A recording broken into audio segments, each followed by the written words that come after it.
झारखंड के मुख्यमंत्री हेमंत सोरेन के द्वारा राजधानी रांची के सिरमटोली में सरना स्थल का सौंदर्यीकरण किया जाना है।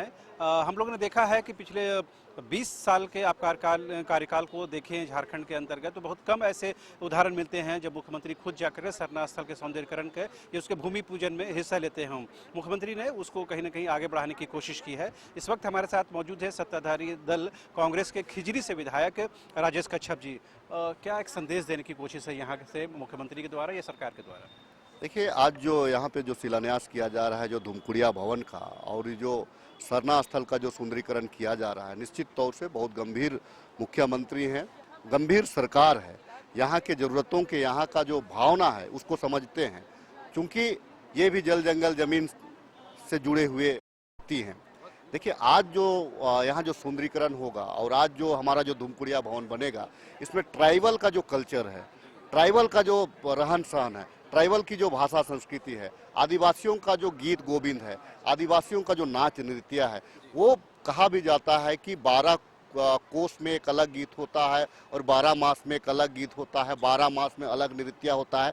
ये तमाम चीज को यहाँ पे उद्धृत किया जाएगा, ताकि बाहर से अगर कोई हमारे विदेशी सैलानियाँ आए या यहाँ के लोग जो ट्राइबल कल्चर को नहीं समझ पाते हैं, तो अगर वो लोग घूमने के लिए आए, पर्यटन स्थल के रूप में विकसित किया जाए, जब वो लोग घूमने के दृष्टिकोण से आए तो एक एक चीज को देख करके यहाँ के जो जनजातीय समुदाय है उसका जो रहने खाने का जो तौर तरीका है उसको समझ सके। और मैं हम ये जानना चाह रहे हैं कि अभी के जिस तरह की परिस्थितियां उत्पन्न हुई उसके लिए सरकार या मुख्यमंत्री को बाध्य होना पड़ा कि अपने आप को दिखाने की ये कोशिश है कि इससे पहले इस तरह के इनिशिएटिव बहुत कम देखने को मिले? नहीं, देखिए, 20 साल तक तो नहीं हुआ, हमारी सरकार है उसके बाद से हुआ। आपने देखा कि स्पेशल बजट हम लोगों ने किया। आप देखे होंगे कि करमटोली में भी हम लोगों ने धुमकुड़िया भवन का शिलान्यास किया, जो कई एक वर्षों का डिमांड रहा था, लेकिन हम लोगों ने कभी, सरकार ने कभी नहीं किया। लेकिन चूंकि माननीय मुख्यमंत्री संवेदनशील मुख्यमंत्री हैं, वो समझते हैं कि यहाँ के लोगों को क्या चाहिए।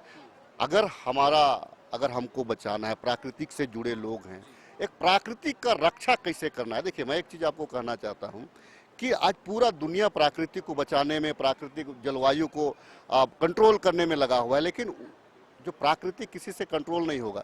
आज तक अगर कोई कंट्रोल किया है तो देख, मैं बता देता हूँ, जनजातीय समुदाय और झारखंडी मानस ने ही किया है। जहाँ जहाँ इनका अतिक्रमण हुआ है वहाँ वहाँ परिवेश बिगड़ा है।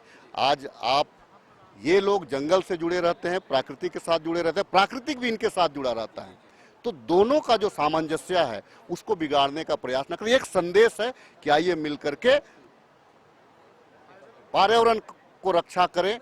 पर्यावरण के बिना मानव जीवन अधूरा है, संदेश देना चाह रहे हैं माननीय मुख्यमंत्री जी। और आदिवासियों का जो परंपरा, जो रीत गोविंद है, रीत रिवाज है, उसको भी दर्शाना चाह रहे हैं। आपके पार्टी के ही पूर्व मंत्री रही हैं गीता श्री उरांव, हाल में उन्होंने पार्टी को अलविदा कह दिया है। कल उनसे बात हो रही थी, उन्होंने तो स्पष्ट कहा कि अब ये देखने का मौका आ गया है कि एसटी नेताओं में, ये एसटी विधायकों, जनप्रतिनिधियों में कौन आदिवासियों मूलवासियों के साथ खड़े हैं, ये अब रेखांकित करने का वक्त आ गया है। ये बताने का ज़रूरी हो गया है कौन हमारे साथ है और कौन हमारे खिलाफ है। नहीं, देखिए, एक चीज़ है, आज आप उसको परिभाषित करना बड़ा ये होगा। देखिए, कमोबेश जितने लोग हैं आदिवासी मूलवासी, सारे लोग झारखंड के हितैषी हैं। ठीक है, भाजपा की सरकार रही थी, भाजपा की सरकार में बहुत चीज़ को अतिक्रमण हुआ है, कुठारघात हुआ है, यहाँ की भाषा संस्कृति को समाप्त करने का एक साजिश रचा गया है।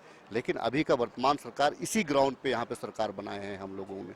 ठीक है, निश्चित तौर से जो संवैधानिक है, जो नियम संगत है, उसमें तालमेल बैठा करके हम तमाम चीज़ को पूरा करने का प्रयास कर रहे हैं। देखिए, भावना से राज्य नहीं चलता है, भावना से राज्य कभी नहीं चलता है, और सिद्धांत और आपको इच्छा शक्ति जो है, ठीक है ना, और संविधान का जो शक्तियाँ जो राज्य को मिला है उसे राज्य चलता है।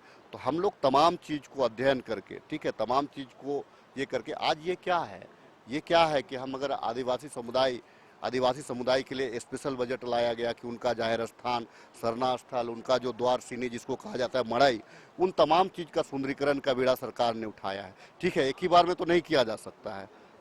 नहीं, वही हम जानना चाहिए, ये जो तमाम जो आंदोलन चले उसके बाद क्या सरकार बाध्य हुई है कि इस तरह के इनिशिएटिव लिया जाए? नहीं, इससे पूर्व का है ये उससे पूर्व का। मैंने तो कहा कि बजट में है, ये हमारे बजट में है, आज से नहीं। मुझे लगता है कि मैं माननीय मुख्यमंत्री जी से पिछला साल का जो सत्र रहा था, मैं जय आदिवासी विकास केंद्रीय परिषद, छात्र संघ, ये तमाम लोगों के साथ में एक ज्ञापन दिया था। मुख्यमंत्री जी उसी टाइम में आश्वासन हमें दे दिए थे कि इसमें बजट बनाइए और बेहतर, छोटी जगह है उसमें और क्या बेहतरी किया जा सकता है, छोटी जगह में ज़्यादा कैसे इसमें कारीगरी दिखाया जा सकता है।